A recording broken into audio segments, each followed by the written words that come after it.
Dimensional analysis, विमीय विश्लेषण। इस video में हम डायमेंशनल एनालिसिस को समझेंगे। डायमेंशन एक लैटिन वर्ड है जिसका आशय है मेजर्ड आउट या मापा हुआ। यह एक पैरामीटर है जो किसी ऑब्जेक्ट की कैरेक्टरिस्टिक जैसे लेंथ, विड्थ, हाइट आदि को डिफाइन करने के लिए आवश्यक है। यह एक पावर है जो किसी फंडामेंटल यूनिट में लगाई जाती है ताकि फिजिकल क्वांटिटी की एक यूनिट को प्राप्त किया जा सके। फिजिकल क्वांटिटी से हम क्या समझते हैं? किसी भी फिजिकल क्वांटिटी में डायमेंशन का न्यूमेरिकल वैल्यू व यूनिट होती है, जैसे लेंथ 2 मीटर या करंट 5 मीटर। वैल्यूज, यूनिट्स व डायमेंशन में डिफरेंस को इस प्रकार समझ सकते हैं। 120 ग्राम ऑफ सोडियम में वैल्यू 120, यूनिट mg यानी कि मिलीग्राम व डायमेंशन मास है। इसी प्रकार 24 मीटर हाई में वैल्यू 24, यूनिट मीटर व डायमेंशन लेंथ या हाइट है। 5 सेकंड टाइम में वैल्यू 5, यूनिट सेकंड व डायमेंशन टाइम है। डिफरेंट फंडामेंटल क्वांटिटीज की डायमेंशनल सिंबल स्क्रीन पर दिखाए गए हैं। यहां पे मास के लिए m, अब जो भी डायमेंशनल सिंबल है वो कैपिटल ब्रैकेट के अंदर है। मास के लिए m, लेंथ के लिए l, टाइम के लिए t, इलेक्ट्रिक करंट के लिए I, टेम्परेचर के लिए K, इंटेंसिटी ऑफ लाइट इसके लिए कैंडेला CD और क्वांटिटी ऑफ मैटर के लिए मोल। ड्राइव्ड क्वांटिटीज के डायमेंशनल फॉर्मूला को उनके फॉर्मूले की हेल्प से निकाल सकते हैं, जैसा कि आप स्क्रीन पर देख रहे हैं। Dimensional equation. जब किसी फिजिकल क्वांटिटी के डायमेंशनल फॉर्मूला को इक्वेशन के रूप में एक्सप्रेस करते हैं व फिजिकल क्वांटिटी को लेफ्ट हैंड साइड में व डायमेंशनल फॉर्मूले को राइट हैंड साइड में लिखते हैं तो इसे डायमेंशनल इक्वेशन कहते हैं। डायमेंशनल इक्वेशन का एग्जाम्पल आप स्क्रीन पर देख रहे हैं। यहां फिजिकल क्वांटिटी को लेफ्ट हैंड साइड पर व डायमेंशनल फॉर्मूले को राइट हैंड साइड पर लिखा गया है। तो work is equal to force into displacement formula हमें पता है। फोर्स का डायमेंशनल फॉर्मूला होता है m1 L1 T-2 और डिस्प्लेसमेंट चूंकि लेंथ है तो L1।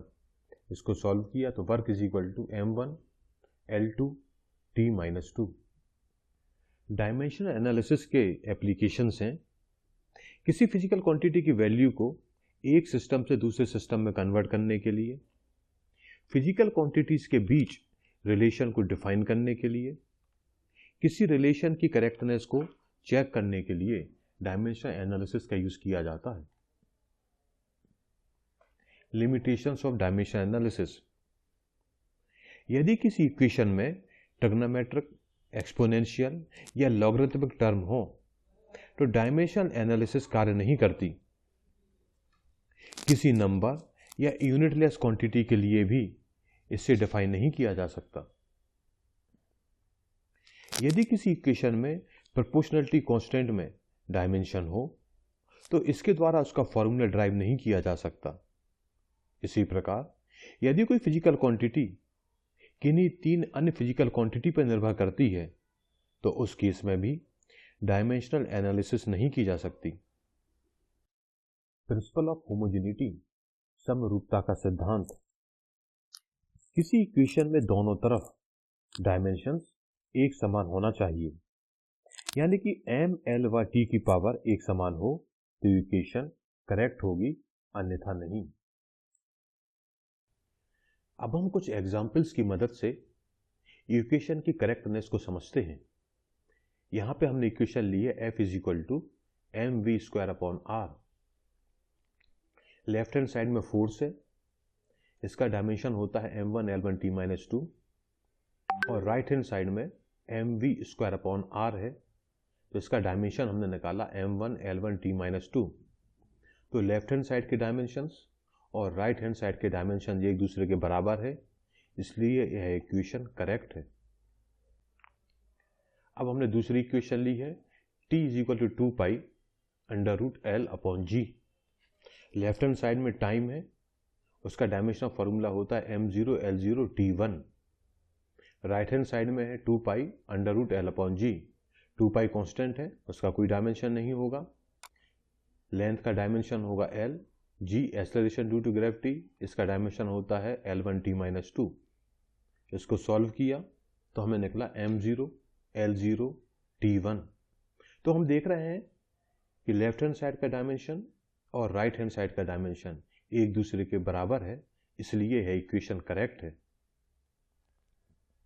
अब फिर से हमने दूसरी इक्वेशन ली h is equal to 2td upon rg cos theta. Left hand side में हाइट है तो उसका डायमेंशन होगा m0 L1 t0। Right hand side में t सरफेस टेंशन है, d डेंसिटी है, r रेडियस है और g acceleration due to gravity है। cos थीटा कांस्टेंट है, इसका कोई भी डायमेंशन नहीं होता। तो राइट हैंड साइड का डायमेंशन निकाला हमने m2 L-5 t0। तो लेफ्ट हैंड साइड का डायमेंशन था m0 L1 t0, right hand side का है m2 L-5 t0। तो लेफ्ट हैंड साइड के डायमेंशन और राइट हैंड साइड के डायमेंशन एक दूसरे के बराबर नहीं है, इसलिए यह फार्मूला करेक्ट नहीं है। अब हम अगला एग्जाम्पल देखते हैं। यहाँ हमने गैस इक्वेशन ली है P plus A upper V square V minus B is equal to R T, जहाँ T एब्सोल्यूट टेम्परेचर है, P प्रेशर, V वॉल्यूम। अब हमको A और B के डायमेंशन निकालने हैं। प्रेशर में प्रेशर जुड़ता है, वॉल्यूम में वॉल्यूम जुड़ता है या माइनस होता है, तो हमको पता है। तो P plus A upon V square pressure होगा, तो इस सब का डायमेंशन होगा ML-1T-2। तो A अपन वी स्क्वायर भी प्रेशर के बराबर होगा, तो इसका डायमेंशन भी होना चाहिए ML-1T-2। वी स्क्वायर को दूसरी साइड भेज दिया, सॉल्व किया तो A निकला है ML5T-2। तो A का डायमेंशन हमने निकाल लिया। अब V minus B, V volume है तो वॉल्यूम से वॉल्यूम ही घटाया जाता है, क्योंकि V वॉल्यूम है तो B भी वॉल्यूम ही होगा। तो B का हमने डायमेंशन निकाला है L3 यानी कि M0 L3 T-0। तो इस प्रकार हमने A और B दोनों के डायमेंशन निकाले। अब अगला एग्जाम्पल हम देखते हैं। यहाँ पे 1 न्यूटन फोर्स को डाइन में कन्वर्ट करना है। कन्वर्जन के लिए हमको फॉर्मूला पता है N1U1 is equal to N2U2 होता है। तो N2 निकालना है तो N2 is equal to N1U1 upon U2 होगा। N1 1 न्यूटन लिखा है तो 1 कर दिया, U1 1 न्यूटन है ही, U2 डाइन है, तो इसको हमने सॉल्व किया। सॉल्व करने के बाद हमने देखा N2 10 टू द पावर 5 आता है, यानी कि 1 newton is equal to, ultimately क्या निकलेगा 1 newton is equal to 10 to the power 5 dyne. इस वीडियो में हमने डायमेंशनल एनालिसिस को समझा। यदि आपको कोई डाउट है या क्लैरिफिकेशन है तो आप स्क्रीन पर दिख रहे मेल के थ्रू कांटेक्ट कर सकते हैं। फिजिक्स के दूसरे वीडियो देखने के लिए स्क्रीन पर दिख रही वेबसाइट पर विजिट करें। थैंक यू, धन्यवाद।